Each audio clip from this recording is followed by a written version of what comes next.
promised, I'm releasing another archive episode from our old podcast, Funtime Horror Show, as a present to our old listeners that might have forgot about this one, and for our new listeners that aren't familiar with any of the stuff that Lucas and I used to participate in as far as podcasting shenanigans go.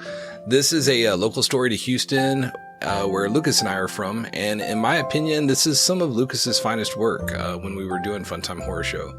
I sure hope you guys enjoy this episode, and I hope you also listen to the other archive that I just released, which was another old episode from Funtime Horror Show, where I do a reenactment of a very famous creepypasta entitled The No End House.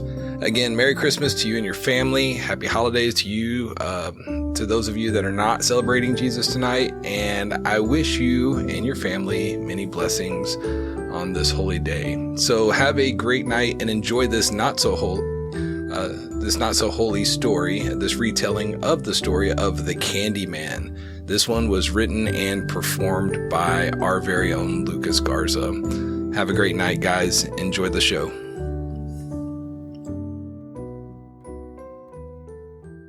Thank you for tuning into the Funtime Horror Show.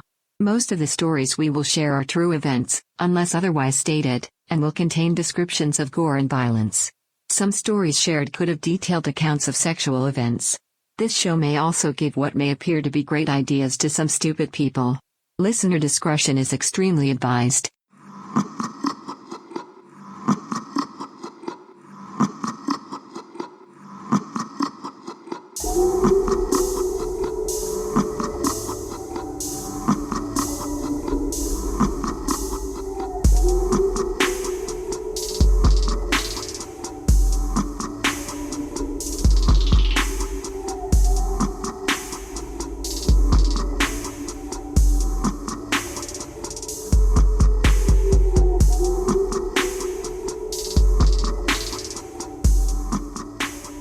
Hey there, guys. Before we get into Lucas's story today about one of our most horrific things to ever shed its evil shadow on our city of Houston, let's not forget that it's also an amazing place to live. People from all over the country right now are looking to make Southeast Texas their new home. Not only do we have a lot of jobs, we have fantastic warm weather, and there's a ton of major sports teams here to root for. One or two of them are even pretty good. Also, you can pick any direction and drive like a couple of hours and get completely different sceneries, like the piney woods of East Texas. You can be in Louisiana eating fried alligator for dinner. You can head west and get into the hill country. You can drive south and be at the beach in less than an hour. And if you don't have any personal standards, you can drive north and visit Dallas. That last part is dedicated to those Cowboys fans out there. If this interests you, give our boy Lay Wynn a call. He's one of the best realtors by far in the area, and he can get you hooked up, even if you're not in town. If you are in town and need to switch spots, he can help you with that like he did for me when we needed to get out of that temporary apartment we were in and were looking to buy a new house. I honestly felt like we'd never find anything, and after getting with Lay, we were closing on a home in less than like 60 days from the time we even started looking. I know Lay personally, so for me, if I'm ever in the market again or have a friend that's looking to buy or sell, I can say with my whole heart who the best man for the job is, so you'll just need to trust me on this. Give Lay a call or shoot him an email or a text. His number is 281-818-8177, and his email is lay@texastoprealty.com. That's Lay Wynn at Century 21 Top Realty, 281-818-8177, or lay@texastoprealty.com. And now, on to the show.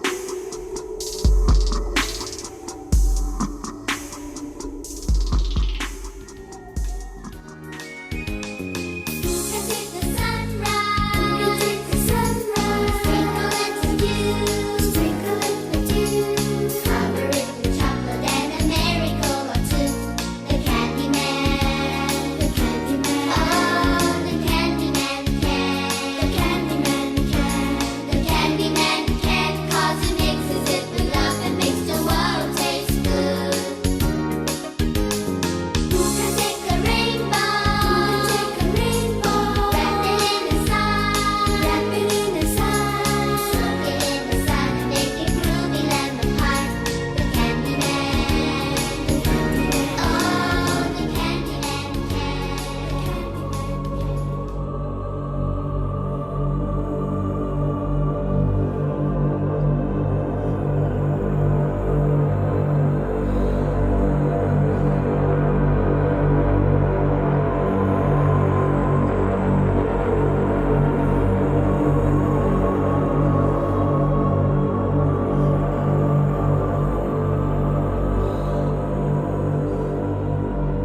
August 7, 1973.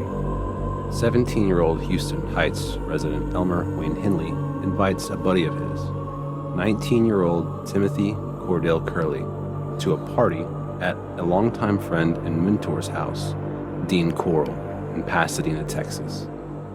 The pair had a good old time at Dean's house. They huffed paint and got drunk until about midnight, after which they decided it was time to eat and went for sandwiches. Wayne, as Elmer Wayne Henley's friends seemed to call him, and Timothy made their way all the way back to the Heights and parked the car close to Wayne's house where he lived with his mother. As Wayne exits the vehicle, he overhears commotion coming from Rhonda Louise Williams' house, a 15-year-old neighbor/girlfriend of Henley's. He makes his way to her house and discovers that she has been beaten by her alcoholic father. Wayne invites her to go with him and Timothy back to Dean's house, an invitation which Williams accepts. She hops in the car with the two boys and they make their way south to Pasadena to go party some more. August 8th, 1973, around 3 a.m., the trio of teens arrives at Dean's. He was livid that Wayne brought a female to his house. Dean pulls Wayne aside and tells him he's ruined everything.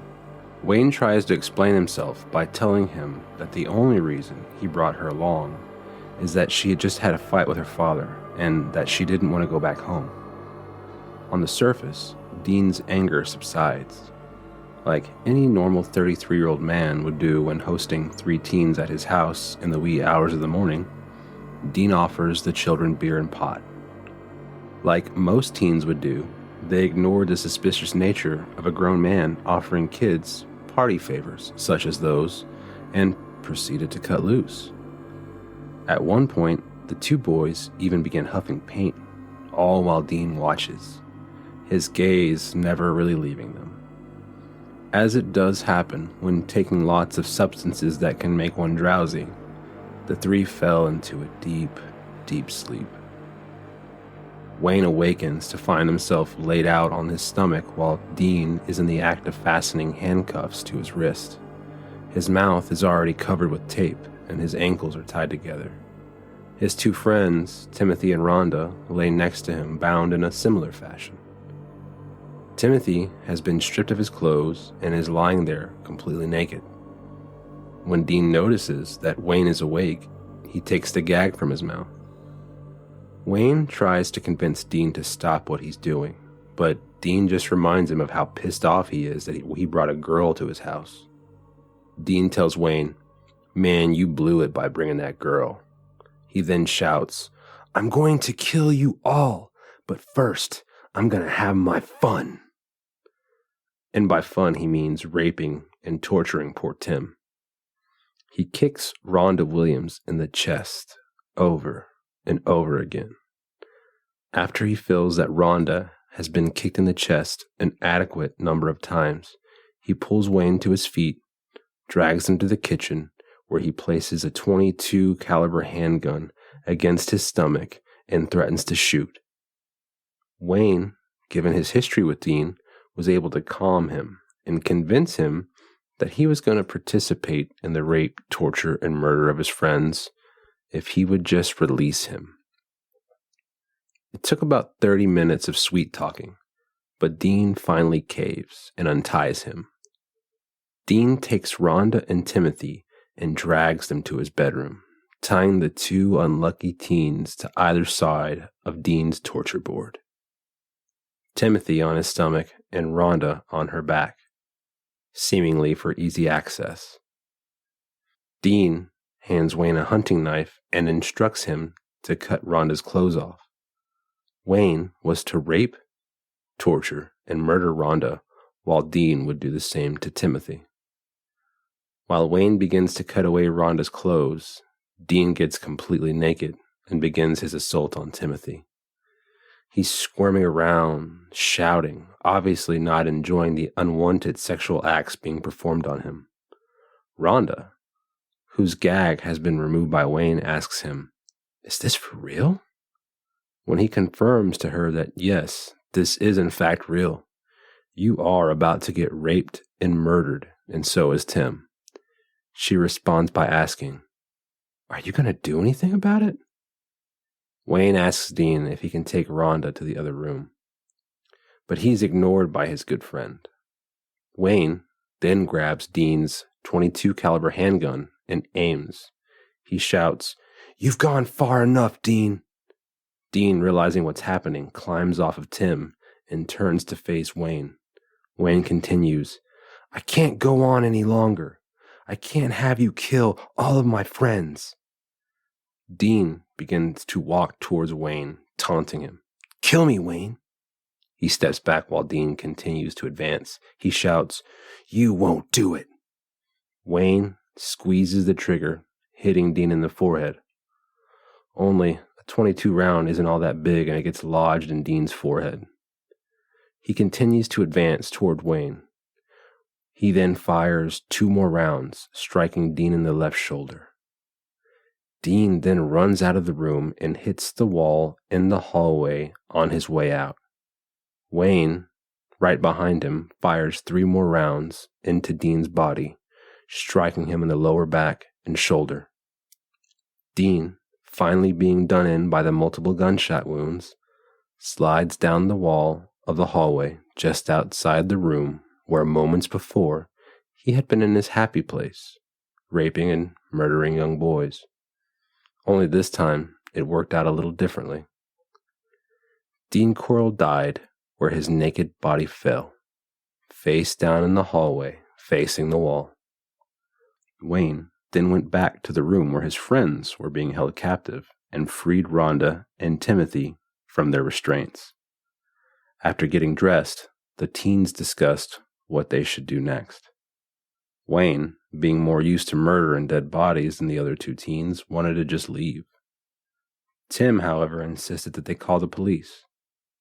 Wayne agrees and calls police from Dean's house on 2020 Lamar Drive in Pasadena, Texas. 8:24 a.m., August 8, 1973, Henley calls the Pasadena Police Department. 911 operator Velma Lyons takes the call. Elmer Wayne Henley tells the operator, "Y'all better come down here now. I just killed a man." Allow me to tell you a little bit about the Houston mass murders. Hello? Mama, Who's this? it's Wayne. Yes, this is Mama, baby. Mama, Huh? I killed Dean. Wayne? Ma'am? What are you doing? Yes, Oh, God. Where are you? it's alright. Wayne? It's alright. It's alright. Where are you? I'm out of his warehouse. Where? Out of that warehouse he keeps. Can I come out there? Yes. It's on Highland Park. She can't. No, you can't come. I'm with the police, Mama. Howdy, folks. You like blood, violence, and freaks of nature? Well, then come on down.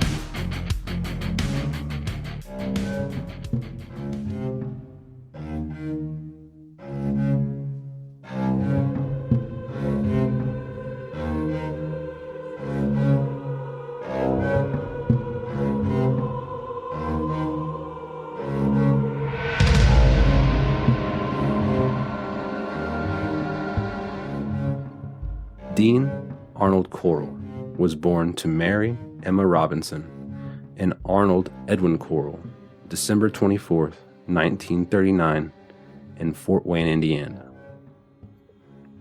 Family patriarch Arnold was strict on his sons, and as a natural reaction, Mary tended to be protective over them. The marriage wasn't the smoothest. Arnold and Mary fought a lot, and they just couldn't keep it together. Their union ended in 1946. Arnold had been drafted to the Air Force, and in order to keep the children close to their father, Mary sold their home in Fort Wayne and relocated to a trailer in Memphis, close to where their senior choral was stationed. In a bid to perhaps stay together for the kids, Mary and Arnold remarried in 1950 and moved to Pasadena, Texas. Round 2 of their marriage only lasted another 3 years, till 1953, and once again the couple divorced. Once again, Mary won custody of their 2 sons, Dean and Stanley. Just a few years after the divorce from Arnold, she remarried a door-to-door clock salesman by the name of Jake West. By 1955, Mary and Jake welcomed a daughter, Joyce, born in Vidor, Texas. Dean was enrolled in Vidor High School from 1954 through 1958, where he was a respectful student with average grades. He mostly spent time alone, but would date girls as a teen from time to time. At the suggestion of a pecan salesman, Mary and Jake founded a small-time candy company by the name of Pecan Prince. In the beginning, Pecan Prince operated out of the garage in their home in Vidor, Texas. Early on in the ground-level stages of the company, Dean worked day and night when not in school. He and his younger brother Stanley were tasked with working the candy machines and packing the candy. After manufactured and packaged, Jake West would take the candy on his sales route to push his clocks and pecan candies. Jake's route would take him west of Vidor into Houston. Not surprisingly, the majority of Pecan Prince's sales came from the Bayou City. After Dean graduated high school in 1958, the family relocated just north of Houston so that their growing business could be closer to the city where most of their sales came from. They opened up a shop in Houston, also named Pecan Prince, after the family candy business. In the year 1960, at the behest of his mother, Dean moved to Indiana to be with his grandmother. He spent nearly 2 years there with nothing major to report. He did have a relationship with a local girl, but nothing came of it. She did propose to him in 1962, and he shot her down. My guess as to why? She wasn't a little boy. That same year, he made his way back to Houston so he could help with the family business, which had moved to the Houston Heights while he was in Fort Wayne taking care of dear old Granny. In 1963, Mary divorced Jake West and opened a new company, the Coral Candy Company. She appointed oldest son Dean Coral vice president of the company and youngest son Stanley secretary-treasurer. An early accusation of sexual misconduct was made against Dean early on in the life of the company. An unnamed male teen employee complained to Mary that Dean had made sexual advances towards him. You know what Mary did? She fired the boy. In August of 1964, Dean was drafted to the U.S. Army. He completed boot camp at Fort Polk, Louisiana, later being assigned for duty at Fort Benning, Georgia. There's nothing really noteworthy about Dean's time in the Army. His service was without incident, so he played the role just fine. If anything, the only significance of military life for Dean was that he had had his first homosexual encounter while enlisted, then realizing that he was gay. After 10 months as an enlisted man, Dean applied for a hardship discharge, stating that he was needed back in Houston to help his mother run the family candy business.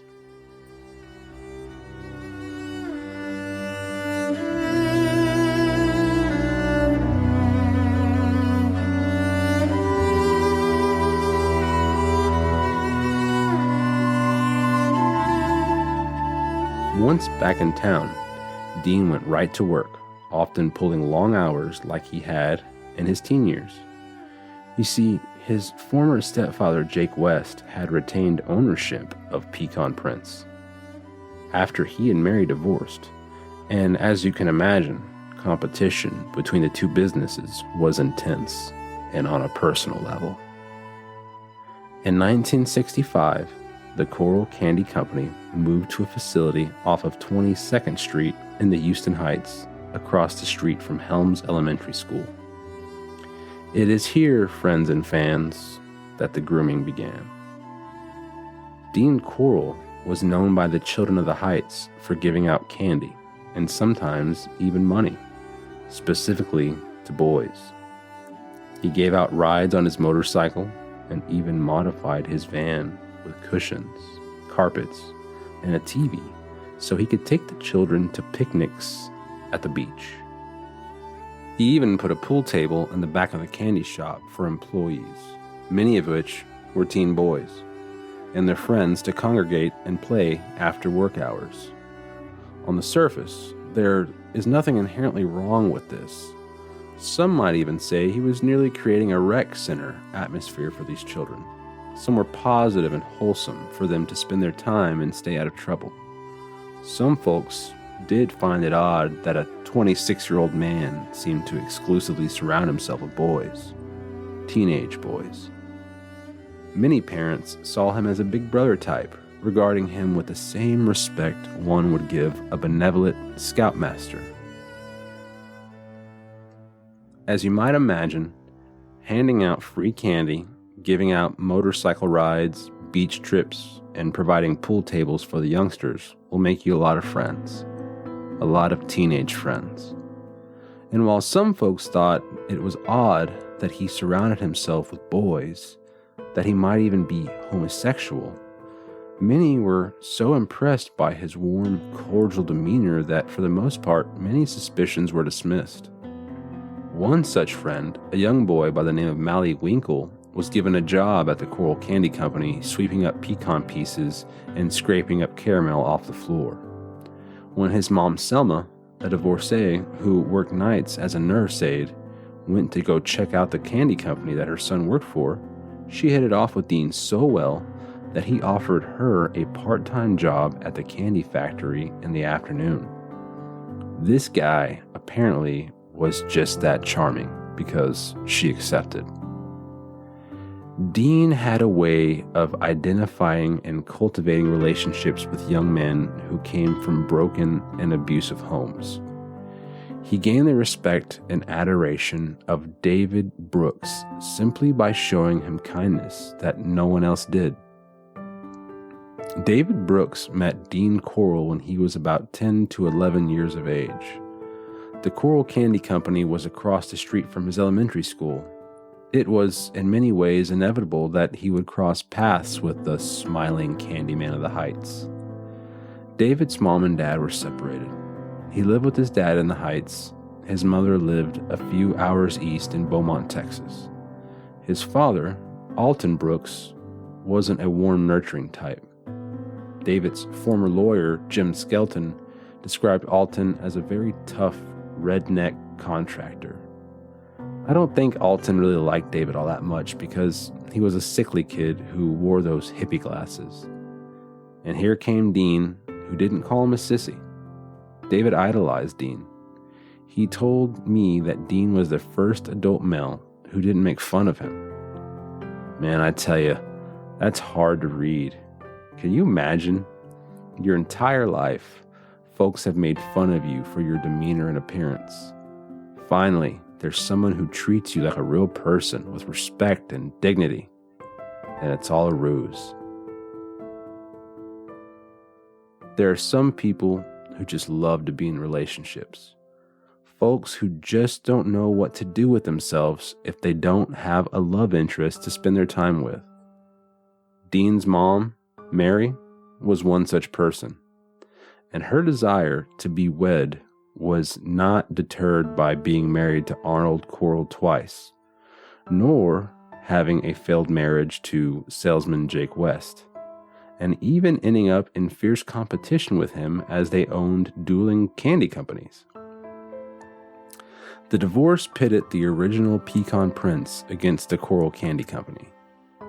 Despite all that, Mary still wanted love. Now, how she met husband number 3 for marriage number 4 is a little insignificant to the story, but gosh darn it, it's just so interesting I gotta share. So, Mary decides that she's gonna meet her new guy through a computer dating service, which is pretty fucking fascinating because we're talking mid-1960s here. This isn't Match.com or eHarmony.com back in 1960-something. Computer dating looked a little different.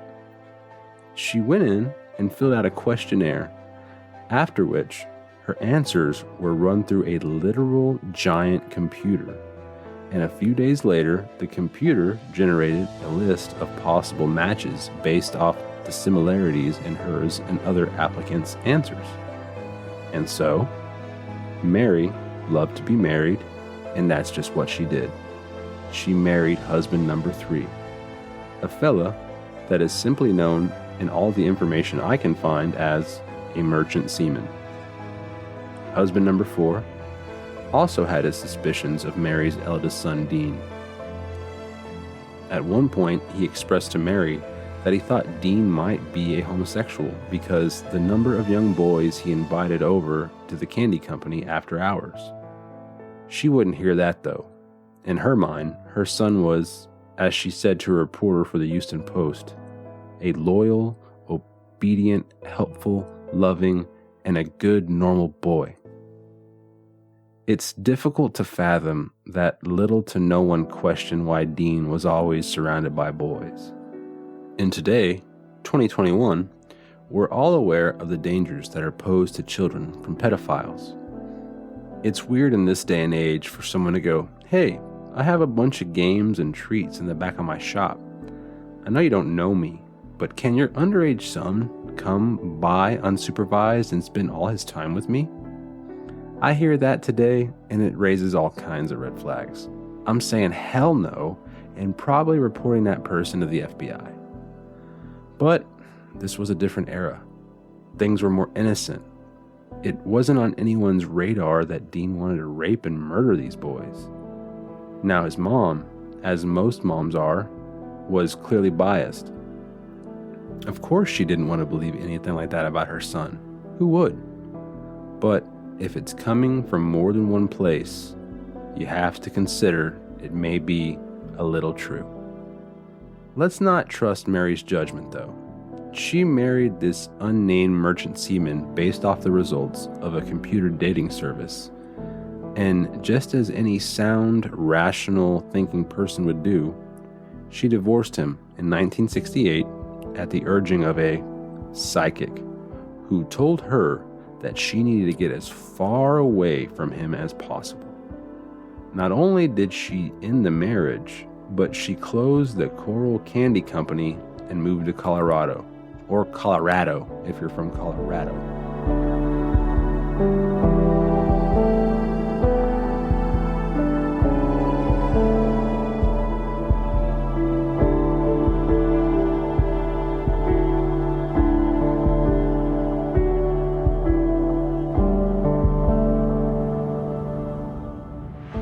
To Mary's surprise, Dean decided to stay behind in Houston rather than moving in with her. He got himself a job as an electrician at the Houston Lighting and Power Company. It was then that shit got real crazy. Dean Coral decided to have some fun. He moved into an apartment just 5 miles southwest of the Heights. He no longer had a candy company to hide behind, but what he did have was a need. And by this point in the story, I think you can guess what that need was.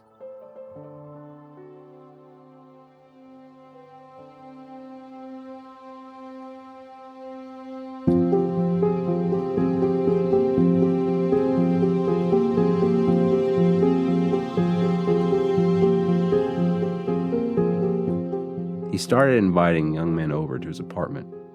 One of these was an old friend from the Coral Candy Company days, David Owen Brooks, the self-conscious, sickly child with big, goofy glasses that was taken by Dean's rare kindness. During one of David's visits to Dean's apartment, Dean convinced him to pull his pants down and performed oral sex on young David. Now, he wasn't gay. He had himself a girlfriend in the Heights at the time of this incident. It's just that he felt indebted to Dean. He had always been kind to David. As a boy, he was the only male figure who made him feel like he belonged. He never judged him nor mocked him. Dean in many ways was more kind to David than his own father. Message to all you asshole fathers out there, by the way. In 1970, at the age of 15 years old, he dropped out of school and moved 85 miles east of Houston to Beaumont with his mom. When that didn't work out, he found himself back in Houston later that year, and he had an open door at Dean's apartment. He began to see it as his second home. That's why, in December of 1970, David Brooks didn't think twice about popping in on his longtime friend, mentor, and now abuser, unannounced. He walks into the apartment and finds Dean in a bit of a compromising position.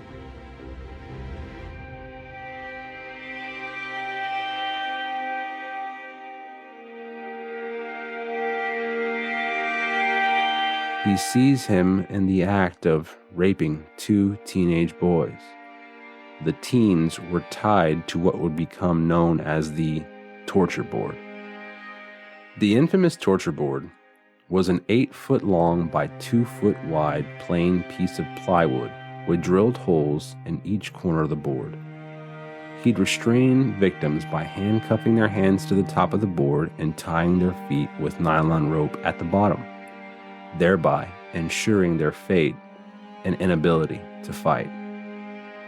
Perhaps because he was taken aback by what he saw, David responded by not saying shit. He just turned around and walked out. He stayed gone for a few days, but eventually found his way back to Dean's house.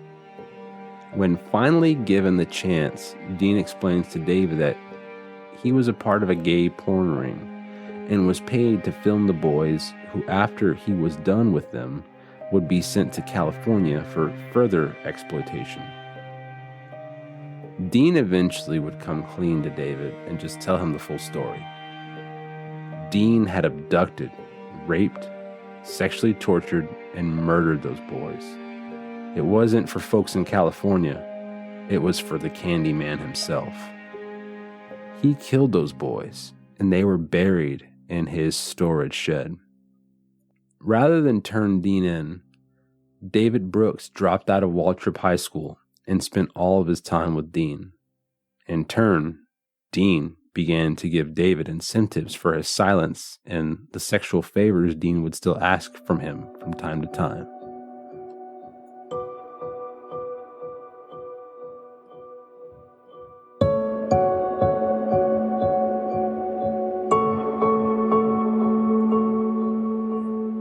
For his 16th birthday, Dean gifted him with a green Corvette.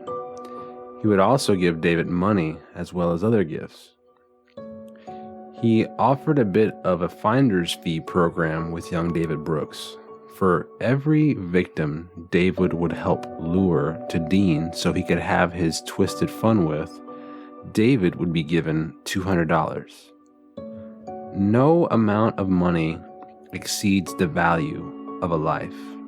But you might be wondering why anyone would agree to lure folks to their death for a meager $200 a person.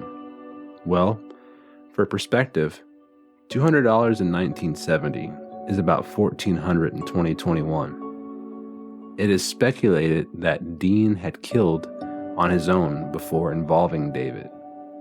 This is most evident when noting that David walked in on him in the act in December of 1970. When he first learned of Dean's dark appetites. The earliest noted victim of Dean, which he would have lured and abducted on his own, was 18-year-old University of Texas student Jeffrey Allen Conan, who was abducted 3 months prior to Dean being discovered by Brooks. Jeffrey was hitchhiking home from Austin and trying to get to Houston to see his girlfriend. He was dropped off in the Galleria area of Houston, and that was where he was last seen, trying to catch one more ride to get to his girlfriend's house. His body was later discovered as one of the victims buried in High Island in August of 1973. Now emboldened with the addition of a willing accomplice in David Brooks, Dean doubled down on his murderous campaign of sexual brutality. December 13th, 1970. 14-year-old best friends Jimmy Glass and Danny Yates from the Spring Branch neighborhood in Houston attended an anti-drug rally and praise and worship service at the Evangelistic Temple in the Heights with Jimmy's dad and Willie, his older brother. The pair of friends were seated in the front of the sanctuary. The last thing Willie recalls, he saw them walk up an aisle like they were headed to the restroom. Then they were never seen again. It was as if they had vanished into thin air. It remains a mystery how the boys crossed paths with Dean, or how they were coerced into getting into a vehicle with him. Perhaps a bit of familiarity played a role. As the boys' families began to look deeper into their disappearance, Danny's older sister remembered that the two boys had mentioned a man who gave them a ride to the movies and bought them beer. It's ironic to think that two boys possibly left a rally meant to make them want to stay sober to go drink beer with someone who ultimately raped and killed them. In the 1970s, Houston police didn't have a missing persons department. There was no Amber Alert system or any social media platforms that would send out mass notifications alerting the public to be on the lookout for kids who had abruptly gone missing. What there was a bunch of beat cops who really weren't concerned with missing teens. Almost every single boy that was reported missing from the Houston Heights area during this time period were labeled as runaways by HPD, and the case was closed. That was it. Parents were told that all sorts of kids were leaving home, hitchhiking across the country, and joining the peace and love movement. If it wasn't plain as day and there wasn't foul play involved, police basically told parents that they were on their own. Parents out there, would you accept this? If someone told you, yeah, we can't find your kid, there's no blood or anything around where he was last seen, so he probably just ran away. Would you say, okay, the police know best, I'll just go on with my life? Shit, no. And many parents did. Every weekend after the disappearance of Jimmy and Danny, both families would drive around town putting up flyers. Willie Glass put out an ad in the local green sheet paper promising to buy Jimmy a motorcycle if he'd come back home. Danny Yates' father went as far as to drive all the way to Monterrey, Mexico, after hearing that Danny was spotted there. The elder Yates was a mess of guilt and anguish. He blamed himself because he felt that he had been too hard on his son. I'm sitting here as a father thinking about that. What the drive to Mexico would be like, all the while thinking, probably praying, hoping against all hope that you'll arrive in Monterrey and find your boy, after hundreds of miles with your own mind and the unknown to torment you. All you'll find in Mexico is more heartache. Your son, your baby boy, he isn't there. He isn't anywhere. Shit, I need a drink. It is likely that Jimmy Glass and David Yates were the pair of boys that David Brooks walked in on being abusing.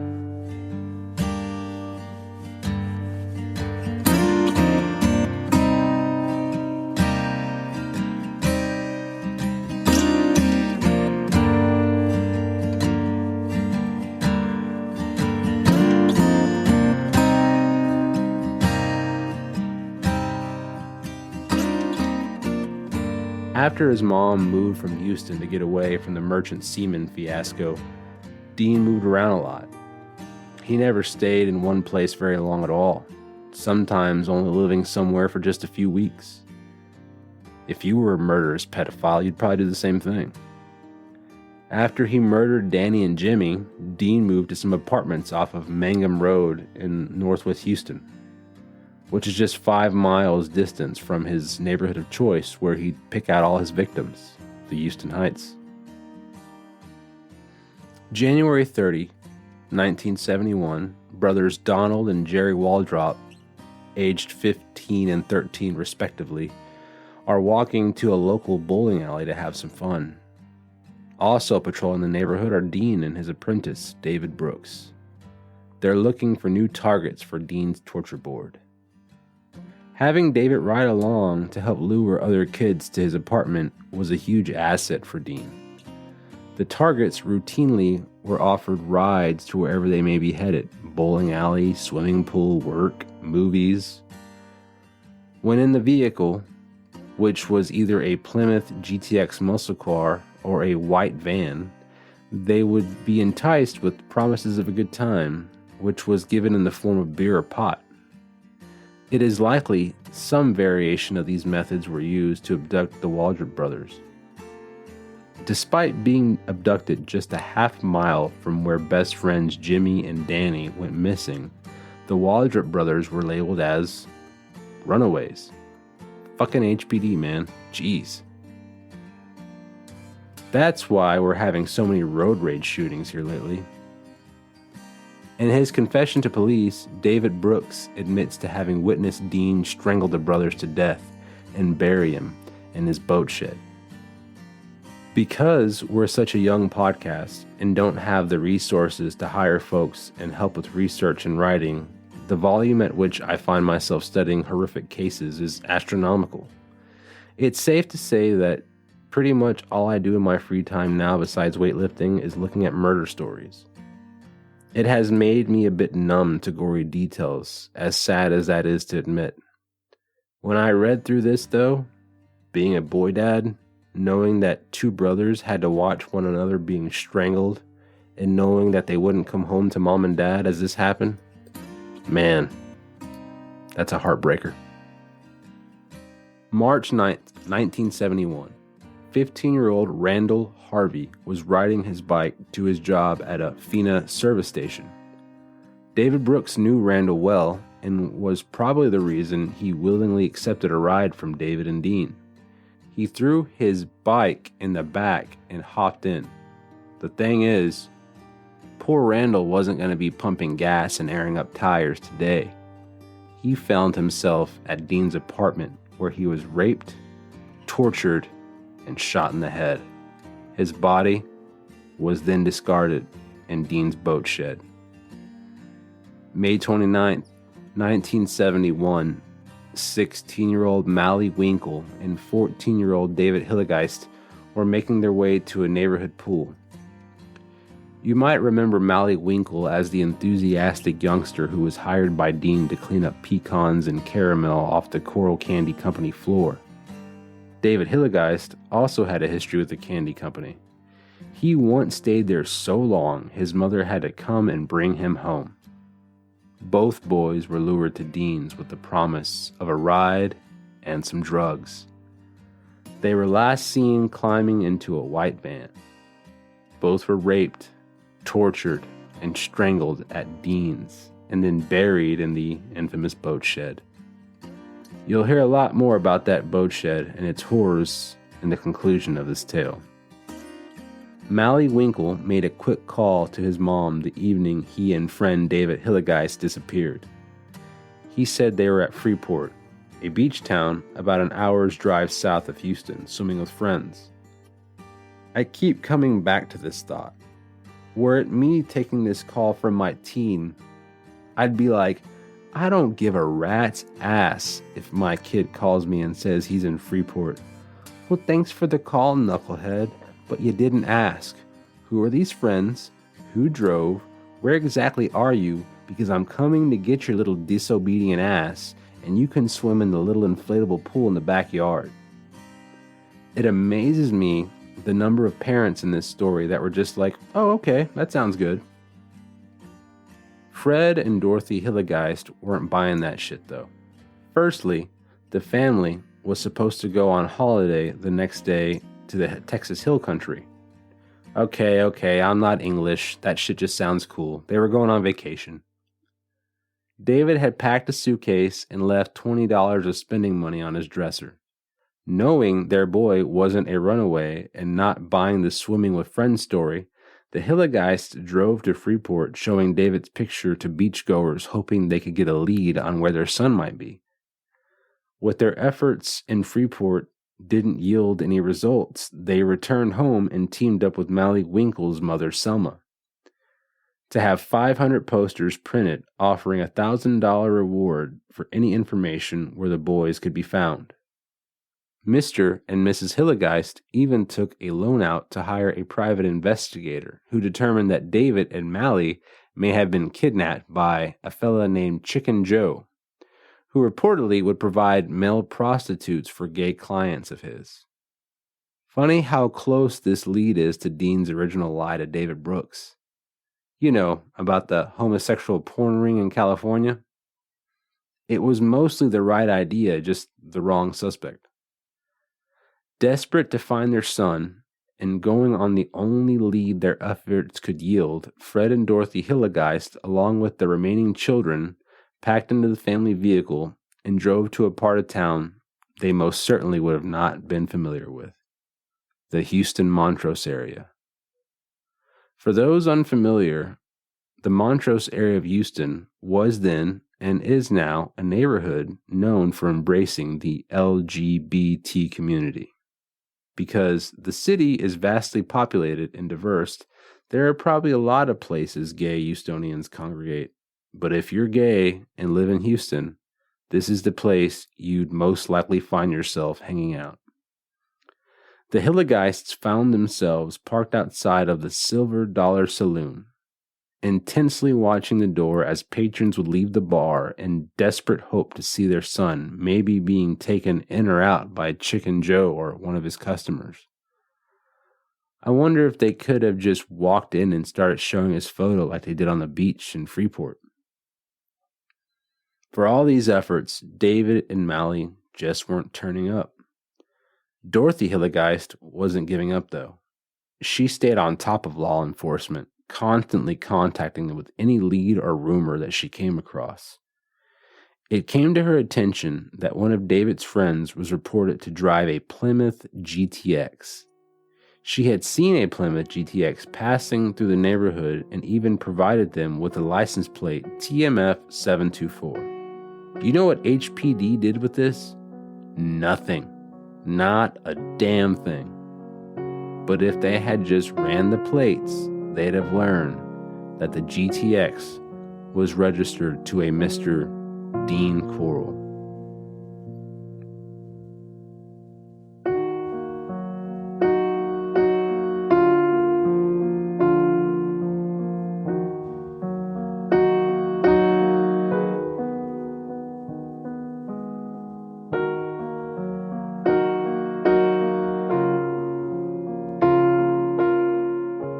August 17th, 1971, 17-year-old Reuben Watson Haney ran into an acquaintance, David Brooks, while walking home from the movies. Brooks convinced Reuben that he just had to come to a party going down at Dean's new residence off San Felipe Street in Houston that he had just moved to a month prior. Who doesn't like a party? I do. I fucking love to party. And understandably, a lot of boys in this story did too. It's just too bad that they had more than a hangover to deal with. Reuben was strangled and buried in Dean's boat shed. Wayne Henley was a friend of David Brooks. They'd skipped school together before Henley ultimately dropped out of school altogether. From spending time with David Brooks, it didn't take Wayne long to figure out that he had spent a lot of time with an adult man by the name of Dean Coral. Through his mutual friendship, Wayne became an acquaintance of Dean's as well. Wayne admired that Dean was such a hard worker. Being a kid with little means and opportunity, he could respect that. He was also pretty sure that Dean was gay and had a feeling that his buddy David was, as Wayne put it, hustling himself a queer. You know, taking advantage of a gay man to get what he wanted out of him, money and possessions. Wayne, too, began to spend lots of time at Dean's. Dean indicated to Wayne that he himself was involved in an organized crime syndicate and invited the two teens to join him for a few crimes. He could use some help. They could use the money. Together, the three of them burglarized multiple homes, and the boys were given meager cuts of the overall take. The robberies weren't Dean's end goal, but rather a means of seeing how much he could depend on his two new helpers. One day, he asked Wayne if he'd be willing to kill if their criminal activity required it, to which the 15-year-old said yes, he would kill. Winter, 1971, Wayne Henley is taken to Dean's house on the pretense of taking part in some more criminal activity and to make some money. Wayne was intended to be another of Dean's victims, but Dean saw potential in Wayne to be a huge help as an accessory to his sick and twisted appetite. Opposite of the reserved and awkward David Brooks, Wayne was popular, outgoing, and handsome. He liked to chase girls, party, and was just cool. Simply put, he was the perfect bait Dean could use to lure more victims to his house to party. When at Dean's, Wayne is told that Dean is a part of a pedo organization out of Dallas in which young boys are recruited for sexual slavery. He was then offered the same rate as Brooks, $200 for any boy brought to the Candyman. At first, he ignored the offer. I'm sure the notion of helping abduct and offer up boys of his own age group seemed a little fucked up to Wayne. Perhaps he even put two and two together. Remember when the Hilligeists printed out those 500 flyers to help find David and Mally?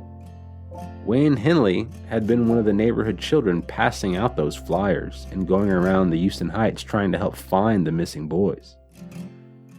Since the previous year, 1970, 8 boys ranging from 13 to 17 years of age had gone missing, all from the Heights neighborhood. Although initially disinterested in bringing Dean boys for $200 a pop, Wayne eventually came around. His mom divorced his abusive father in 1970, and Wayne dropped out of school to work so he could help dear old mom pay some bills. Things weren't getting any better for the Henley family financially, so Wayne decided to take Dean up on his offer. The first victim Wayne Henley lured was a random long-haired teen he and Dean saw while cruising around in Dean's Plymouth GTX. They spotted him walking down the street at the corner of 11th and Studewood. They simply pulled alongside him, and Wayne asked if the kid wanted to smoke some pot. Now I'm sitting here trying to wrap my mind around this. I love me some weed. I love it. But I just can't see any scenario where this seems safe. Perhaps the unknown boy's judgment was skewed because of his youth. Maybe it didn't cross his mind that it's odd to be offered drugs by strangers on the side of the road. Maybe he didn't have his own weed dealer. For whatever reason, the boy hopped in the car and the trio found their way to Dean's apartment. Wayne didn't stick around to see what happened to the boy, but when he returned to Dean's the following day, he was paid the $200. There is no excuse for David Brooks and Wayne Henley's involvement in these crimes. They willfully took part in something they could have walked away from. Something that could have been stopped if they would have simply told police about Dean's quote-unquote porn ring. But this goes to show the influence a manipulative, predatory person can have on those who come from broken families, who are just looking for someone to approve of them. Wayne did such a great job bringing the long-haired pothead for Dean to devour that he insisted that Wayne bring him another. Enter Frank Aguirre, a friend of Henley's that worked at one of his favorite hangout spots, Long John Silver's. Yep, Long John Silver's. On the evening of March 24th, 1971, once his shift had ended, Frank met up with Wayne and the two made their way to Dean's apartment. The boys were to smoke some weed with Dean. David Brooks and Dean were on standby at the apartment waiting for their Mark to arrive. Wayne would later claim to police in his confession that he tried to persuade Dean not to rape and murder Frank, but Dean wasn't having it. He tells Wayne that the long-haired stoner, as well as presumed missing persons David Hillegeist and Mally Winkle, who in fact weren't missing, but victims, that he had killed and buried them in his boat shed. And now it was Frank's turn, and he wasn't getting out of this shit. This was gonna happen. Once Frank had arrived and they smoked the devil's lettuce, they began to play the handcuff game. The object of said game is to see who could get out of a pair of handcuffs. First, Wayne would be handcuffed with his hands behind his back, then release himself out of the restraints, then tell the unsuspecting victim that it was his turn to play. Once the victim was in the cuffs, Dean would spring into action, wrestling the youth to the ground, tying his feet and taping his mouth. He was then dragged to the bedroom where he would be fastened to the torture board, raped and murdered. The phrase, "with friends like these, who needs enemies," comes to mind when you look at the victims that David and Wayne offered up to their Pied Piper of rape and murder. I'm not going to be venerated for sainthood anytime soon, but damn, offering your boys up to be raped, disfigured, and murdered for $200 a pop? Damn, fellas, that's some cold ass shit. But I'll be goddamned if that's not exactly what they did. Next up on the chopping block, Mark Scott. Mark was lured to Dean's in the usual fashion, with the promise of a party, some weed, maybe a little bit of alcohol. Perhaps he was subdued by means of the handcuff game, or maybe they just waited till he was fucked up enough to no longer be a threat. However they pounced on Mark, they would find that he was going to fight. While trying to tie Mark's hands, he grabbed a knife and slashed at Dean, just nicking his shirt and barely breaking his skin.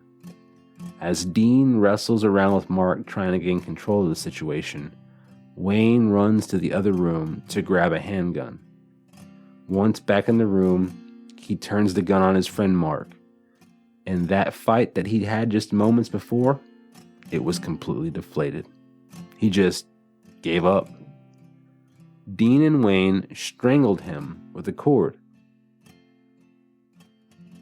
After being arrested, Wayne told police that he had found that Dean didn't send any boys to California to be exploited, but he had actually killed them all. I found that Dean screwed them in the ass before killing them. But these revelations didn't faze Wayne. He didn't go to the police about the murder. He didn't even go to police when Dean told him that he abducted and murdered his friend David Hillegeist. Just like he was to David Brooks, Dean Corll was a mentor to Wayne, nearly a father figure.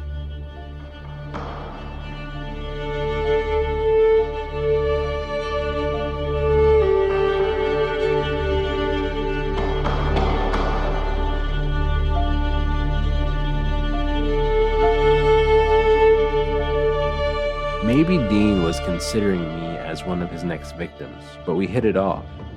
He was a smart, clean-cut, nicely dressed man. He listened to me. He explained things to me. I'll be honest with you. It was important that Dean liked me. He was kind.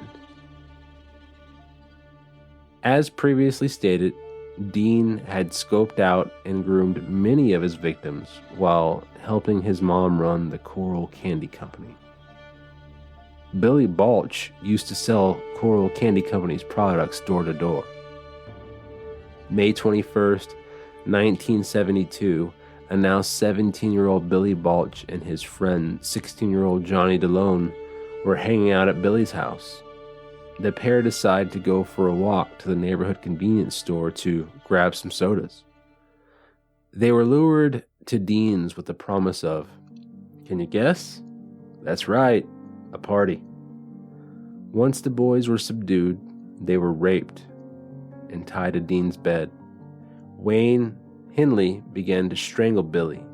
He then yelled, "Hey, Johnny!" speaking to the remaining victim, Johnny DeLone, and shot him in the forehead, the round exiting through the young man's ear. Johnny pleaded with Wayne, "Please don't." But Wayne felt no sympathy and finished the job the .22 caliber gunshot to the head didn't. He strangled him just as he had done to Billy. Dean's appetite knew no boundaries, and he wasn't going to stop. The poor Balch family had been through so much already, with the oldest son missing and no solid information as to his whereabouts. Their hell was not over yet. 14 months after the disappearance of Billy, in July of 1973, 14-year-old Michael Balch disappeared on his way to get a haircut. He was strangled and buried at Sam Rayburn Lake. July 19th, 1972, Stephen Kent Sickman was leaving a party in the Heights on West 34th Street just before midnight. He was brutally beaten in his chest with a blunt force object, after which he was strangled and buried in the boat shed.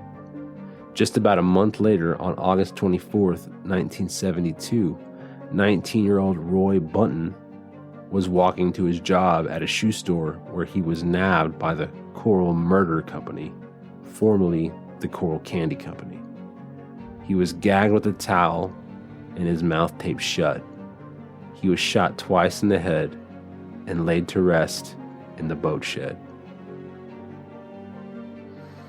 All these abductions taking place while walking.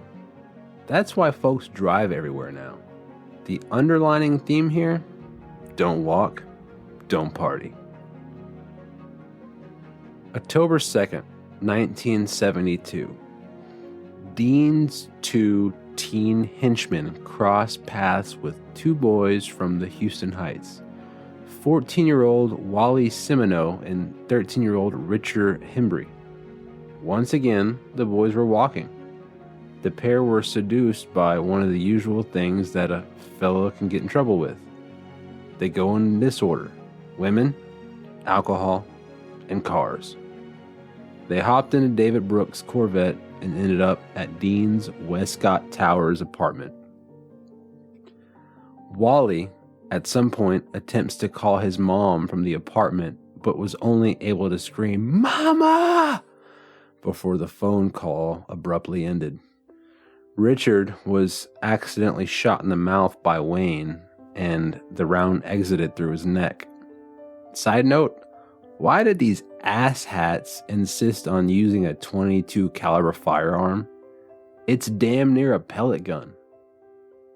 Hours later, they finished the job and both boys were strangled and buried in the boat shed, directly above the bodies of Jimmy Glass and Danny Yates.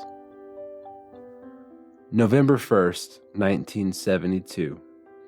18-year-old Rusty Branch, the son of an HPD radio technician, went missing while hitchhiking from Mount Pleasant to Houston.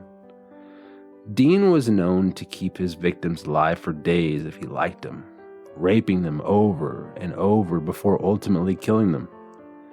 If he didn't like them, things went differently. He wasn't a fan of Rusty and castrated him with a knife while he was still alive and placed his severed genitalia in a plastic bag which was buried next to his body in the boat shed. His father died of a heart attack while trying to find his missing son. November 15th, 1972. 19-year-old Richard Kepner is abducted on his way to make a call to his fiancée at a payphone. Kepner was strangled and buried at High Island Beach. January 20, 1973, just 2 months after the murder of Richard, Dean once again moved, this time to an address on Wirt Road in the Spring Branch district of Houston. This is really trippy for me, by the way. I live very close to the Houston Heights and am very familiar with these neighborhoods. I drive through a few of these daily on my way to work. February 1st, 1973. 17-year-old Joseph Lyles, a boy familiar with both David Brooks and Dean, was reported by David to have been pulled into Dean's apartment by Dean. After being murdered, he was buried at Jefferson County Beach. June 4th, 1973. 15-year-old Billy Lawrence is abducted by Wayne and Dean. Like many of Dean's victims, he was forced to write a letter to his father saying that he was okay and would be back in late August. But he must have sensed that he wasn't going to be back. He closed his letter saying, "Daddy, I hope you know I love you. Your son, Billy." As I said before, if Dean didn't like his victim, he'd take care of business quickly. If he liked you, you were in for a prolonged hell. He would do things while sexually abusing his subject, like lean into their ear and whisper, "I love you." Can you imagine that? How fucking twisted is that? Dean happened to really like Billy. The poor boy was kept alive for 3 days on the torture board, where he was repeatedly raped and abused. When Dean was done with Billy, he was strangled, and his body was buried at Sam Rayburn Lake. In 2021, it's rare to see someone hitchhiking. And when you do, what's your first reaction? You're driving down the highway, making your way to your destination, and you see someone walking along the service road with a backpack on their arm, and their hand stretched out, giving the universal hitchhiker signal. A thumb pointed upward. You're likely to think, "Yeah, good luck, buddy. I'm not getting murdered today." Or the flip side, how risky is it for the hitchhiker? They know nothing of the person who picks them up. Sure, they could just be a nice person trying to do the right thing and help out a fellow human being. Well, stories like this one, the Houston mass murders, are why folks think twice about hitchhiking these days. June 15th, 1973. 20-year-old Raymond Blackburn was simply trying to make his way home to Baton Rouge to see his newborn baby. He had just moved to Houston 3 months prior to work on a construction job. He had the misfortune of being picked up by Dean and Company. Tragically, he never made it to see his baby. He was strangled by Dean and buried at Sam Rayburn Lake. July 7th, 1973. Homer Garcia, a 15-year-old who had met Wayne in a driving class, called his mother to inform her that he'd be spending the night with a friend. Once lured to Dean's house, he was shot in the chest and left to bleed out in Dean's bathtub, and then was buried at Sam Rayburn Lake. 5 days later, on July 12, 1973, 17-year-old John Sellers was tied up, shot in the chest 4 times. His murder took place just 2 days before his 18th birthday. He was buried at High Island Beach. John was the only of Dean's victims to be buried fully clothed. July 1973 saw a lot going on for Dean and Company. For one thing, the murders increased in frequency and in brutality. In his confession to police, David Brooks said that he and Wayne could always tell when Dean needed to, quote-unquote, do a new boy. Dean would appear anxious, frequently smoking cigarettes and making spastic movements. It wasn't all death and gore, though. There was a bit of sunshine in the darkness. David Brooks married his pregnant fiancée. I wonder how that would have played out if they hadn't got caught. I sure hope it wasn't a boy. And if it were, would he have taken the young child to visit Grandpa Dean? Because of David's marriage, Wayne ended up being Dean's only accomplice for a few weeks. July 25th, 1973. 18-year-old Marty Jones and 17-year-old Charles Cobble, a friend of Wayne's who was a father-to-be, were lured to Dean's 2020 Lamar address in Pasadena. The pair were tortured and sexually assaulted. Both boys had one wrist and one ankle tied to the same side of the torture board. They were forced to fight each other and were told that whoever beat the other to death would be allowed to live. Does this not sound like the Dark Knight? The fight went on for hours. Can you believe that? Hours of fighting to the death, or at least trying to.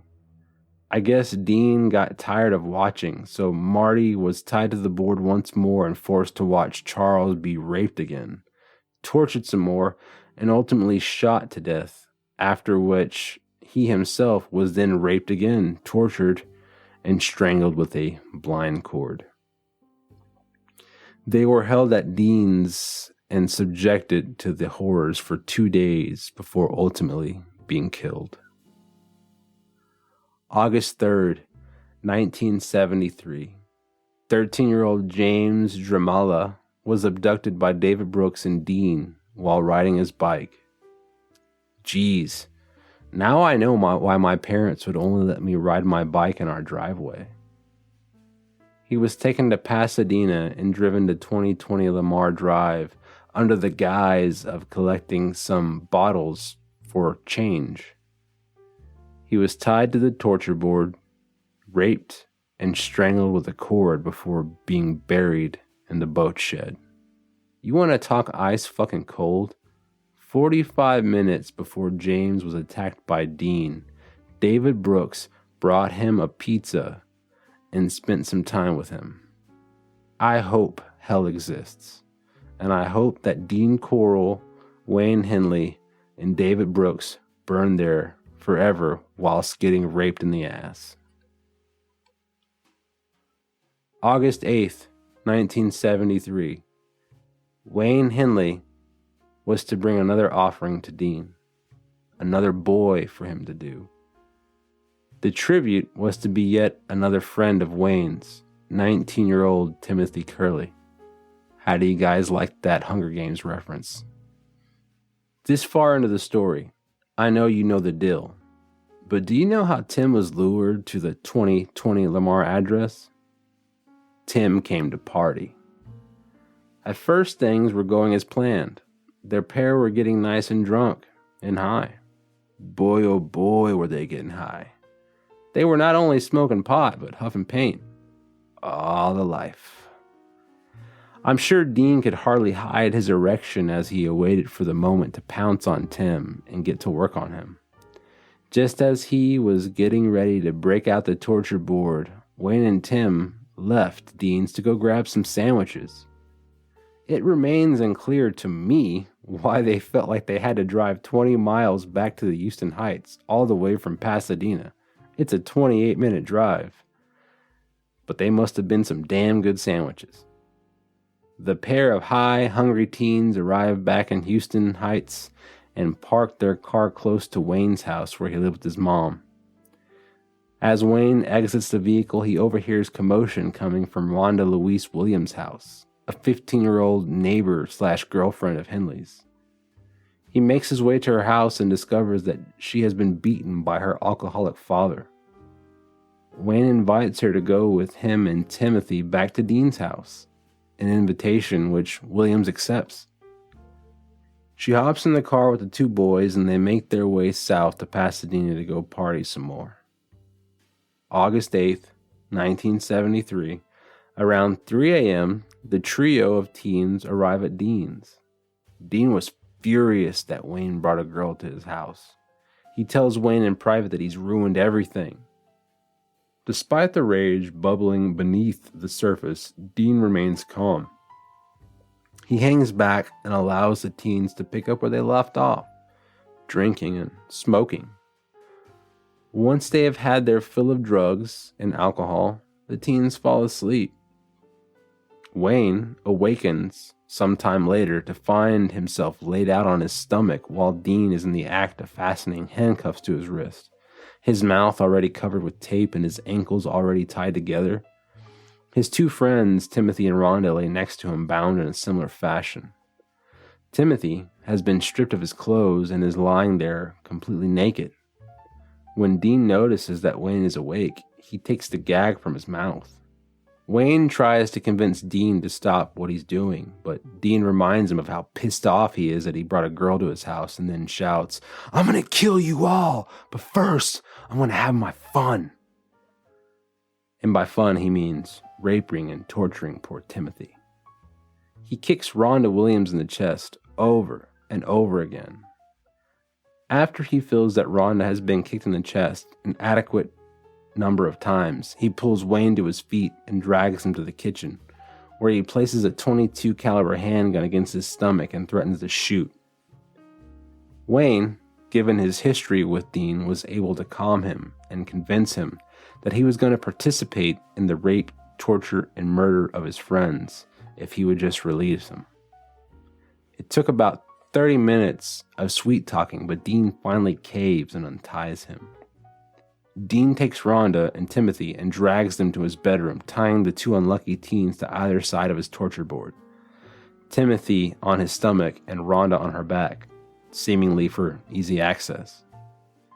Dean hands Wayne a hunting knife and instructs him to cut Rhonda's clothes off.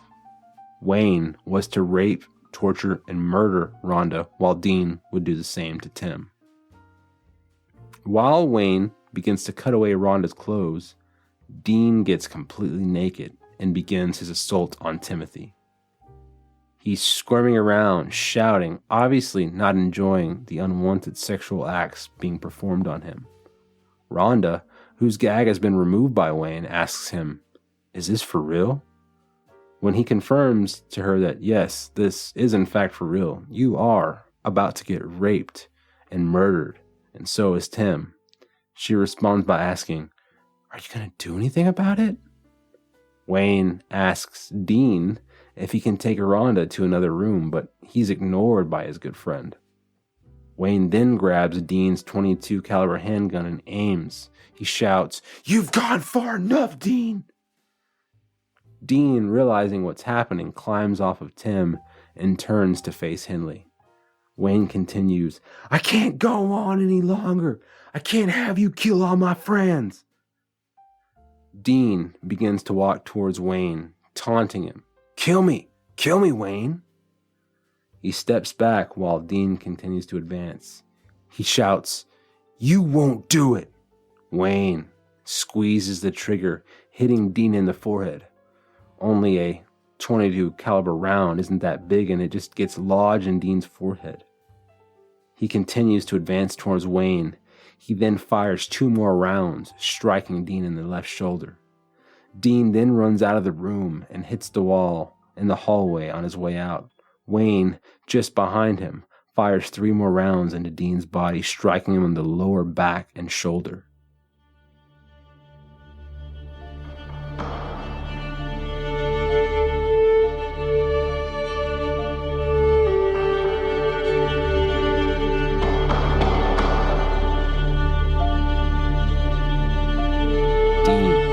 Finally being done in by the multiple gunshot wounds, slides down the wall of the hallway just outside the room where moments before he had been in his happy place, raping and murdering young boys.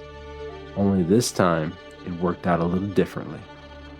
Dean Coral died where his naked body fell, face down in the hallway, facing the wall.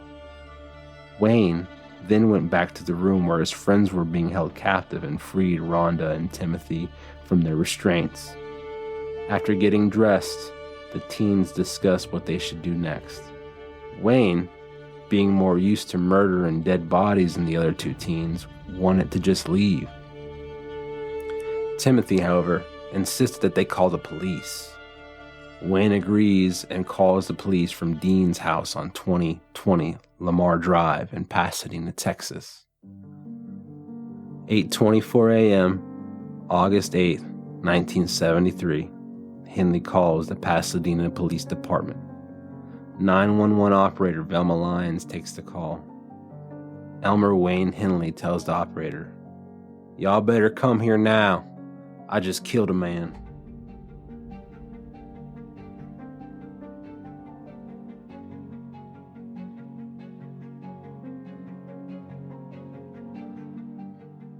In this story, there were many references to rape and torture.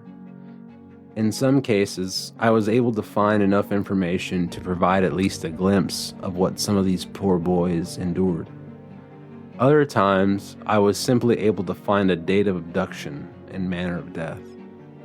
Dean was truly an abomination of a human being. His appetite for the sickest and cruelest acts imaginable were rivaled only by the volume at which he committed his crimes. His beloved torture board would merely facilitate what was to come for these victims.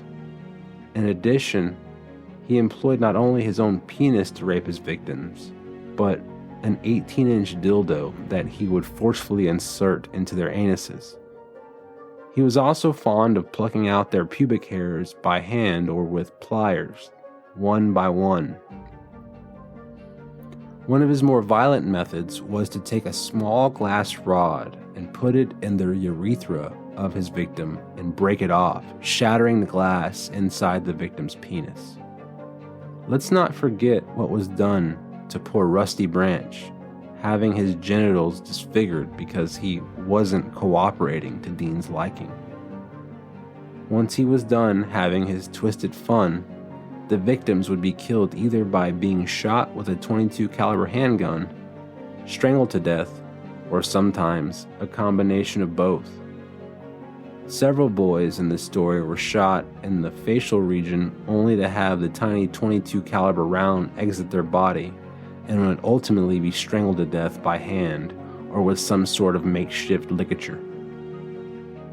When Wayne Henley initially called police the morning of August 8th, he was viewed as a hero, a young man who saved himself and his friends from the jaws of a perverted murderer.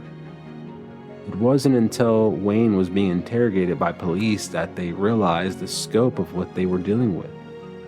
At first, his claims of murder and gore were unbelievable to investigators. He told them that for the last several years, him and David Brooks had assisted Dean in luring teen boys, many of which were friends of theirs, to be raped and murdered. When he mentioned the names of several missing boys, police realized they had stumbled onto something much bigger than just the killing of Dean Corll.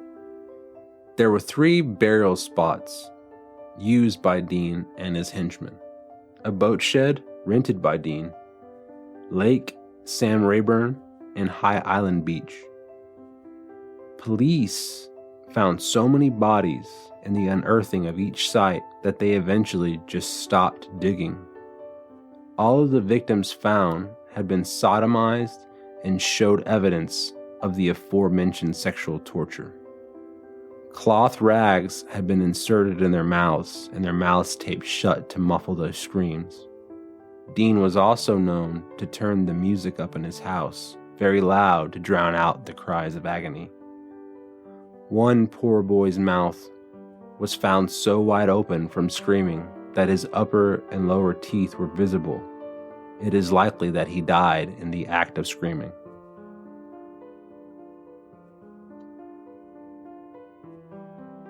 Like I said a few times, this story is unique because we live in the city where these ghastly events took place. Many of our baby boomer friends who were teens at this time are still alive. I reached out to a family friend of mine who lived in the Houston Heights in the early 1970s. And the first thing I asked him was, "Do you know anyone directly who was affected by this?" Astonishingly, although he would have been walking the same streets as boys like Jimmy Glass and Danny Yates, he was lucky enough to have never crossed paths with Dean and his 2 wayward apprentices. I was able to get my friend to write down some thoughts as someone who lived in this city in that era and watched it all unfold. Here it is. Dean Corll was doing his deed during a time when America was going through a cultural shift. It was a time when I was living out the adventure of the days of peace and love, a time when most of my generation was experimenting with every established taboo set before us. We were breaking away from moral restraints of our previous generations. And while the tug of the Vietnam War was playing out, the underbelly of the human heart was also ripping itself from whatever self-restraint was still resident.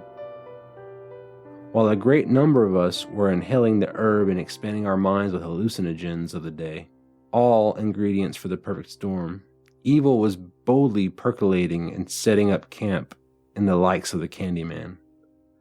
When the story of this serial killer broke, I literally could not understand it.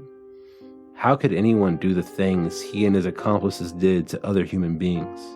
Not just once, but 28 times. Consider the planning, the calculating, the huddle, the finality of the deed. It just didn't fit in my naive mind.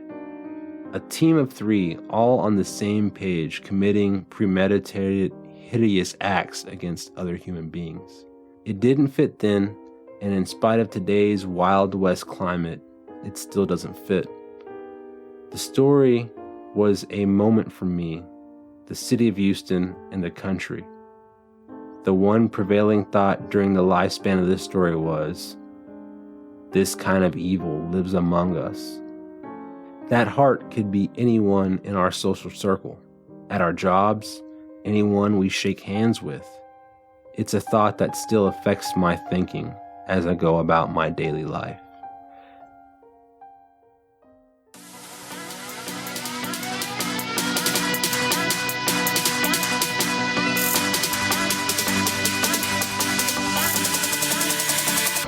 Well, there it is, friends and fans of all things weird and messed up. I hope you enjoyed this twisted tale. As always, I did my best to give as much detail as I could, but I'll be honest, I ran out of time and skipped over the trial info. Do yourself a favor and look into this for yourself to fill in any gaps I may have left out. I'm gonna go lay down now. This one was a rough one. In the most literal sense possible, protect your booty. I'm out.